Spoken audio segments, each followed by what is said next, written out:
Sento ancora il mare, dove il tempo si è fermato. Ne ho il ricordo di quell'ombra che abbracciavo e vedevo accanto a me. Lui, il sole, non lo scalfiva e non abbagliava, era sempre disteso nello sdraietta insieme a me.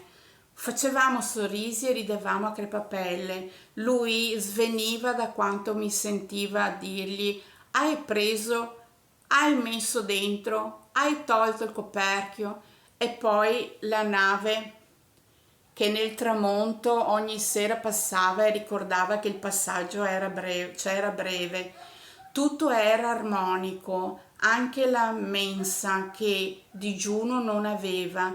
Mi sento lì ancora tra le braccia sue, noi insieme per sempre, uniti nella vita, nella panoramica della città, ci siamo amati e detti ogni cosa, scambiati gli ori e ci siamo onorati. Ora chiedo a questa conchiglia, ricordati per me, perché io non sono longeva quanto te e l'eterno lo abbiamo entrambi.